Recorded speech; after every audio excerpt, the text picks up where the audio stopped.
രാഷ്ട്രീയ സ്വയംസേവക സംഘത്തിന്റെ പരിപാടിയിൽ പങ്കെടുക്കരുതെന്ന് ചിലർ തന്നെ വിലക്കിയിരുന്നതായി SN ട്രസ്റ്റ് ബോർഡ് അംഗം പ്രീതി നടേശന്റെ വെളിപ്പെടുത്തൽ. സംഘത്തെ ഒരു ഭീകര പ്രസ്ഥാനത്തെ പോലെയാണ് പലരും വിലയിരുത്തുന്നത്. എന്നാൽ ആധ്യാത്മികതയുടെ അടിത്തറയിൽ നിന്ന് ഭൗതികമായി ഉയരുക എന്ന ലക്ഷ്യമാണ് RSS നിറവേറ്റുന്നതെന്നും പ്രീതി നടേശൻ പറഞ്ഞു. രാഷ്ട്രീയ സ്വയംസേവക സംഘം ദക്ഷിണ കേരള സംഘശിക്ഷാ വർഗിൽ അധ്യക്ഷത വഹിച്ച് സംസാരിക്കുകയായിരുന്നു അവർ.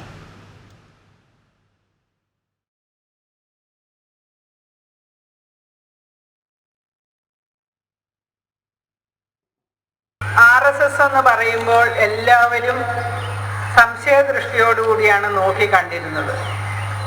ഞാൻ ഇങ്ങോട്ട് പോരുന്നതിന് മുമ്പ് എന്നോട് പലരും പറഞ്ഞു, അവിടെ വലിയ ഭീകര പ്രവർത്തനങ്ങളൊക്കെയാണ് നടക്കുന്നത്, സൂക്ഷിച്ചു വേണം പോകാനെന്ന്. അപ്പം എനിക്കറിയാമായിരുന്നു ഇവിടെ ഒരു ചിട്ടയായ ജീവിതമാണ് ഇവിടെ നടത്തുന്നത്. ആരെയും കൊല്ലാനോ പിടിക്കാനോ ഒന്നുമല്ല ഇവിടെ കുഞ്ഞുങ്ങളെ പരിശീലിപ്പിക്കുന്നത്. നമ്മൾക്ക് ആരോഗ്യപരമായിട്ട് മാനസികപരമായിട്ട് എല്ലാം ശക്തി ഉണ്ടാകത്തക്കവണ്ണം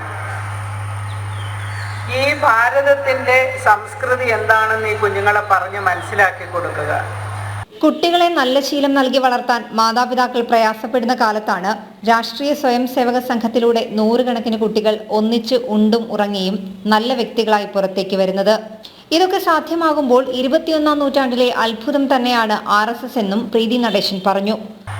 രാജ്യസ്നേഹം അവരുടെ ഉള്ളിൽ വളർത്തിയെടുക്കുക, നല്ല യുവത്വങ്ങളെ സൃഷ്ടിക്കുക, മാതാപിതാക്കൾക്ക് പ്രയോജനകരമായ ഒരു ബാല്യത്തിൽ കൂടെ കുഞ്ഞുങ്ങളെ കൊണ്ടുവരാൻ സാധിക്കും. RSS നടത്തുന്നത് നിശബ്ദമായ സേവന പ്രവർത്തനമാണ്. ചെറുപ്പക്കാരെ സംസ്കാര സമ്പന്നരാക്കുകയും അവരിൽ ദേശസ്നേഹം വളർത്തുകയും ചെയ്യുന്ന പ്രവർത്തനമാണ് RSSന്റേത്. വിദ്യാർത്ഥികൾ ഉൾപ്പെടെയുള്ളവരെ ഒരുമിച്ച് കൂട്ടി രാജ്യസ്നേഹം പഠിപ്പിക്കുന്നത് അപൂർവ കാഴ്ചയാണ്. മാതാപിതാ ഗുരു ദൈവം എന്ന സംസ്കാരത്തിന് കോട്ടം തട്ടിയതാണ് നമ്മുടെ നാട് ഇന്ന് അനുഭവിക്കുന്ന പ്രശ്നങ്ങൾക്ക് കാരണമെന്നും ഇതിന് പരിഹാരം കാണാൻ RSSന്റെ പ്രവർത്തനത്തിലൂടെ സാധിക്കട്ടെ എന്നും പ്രീതി നടേശൻ പറഞ്ഞു. ജനം, ആലപ്പുഴ.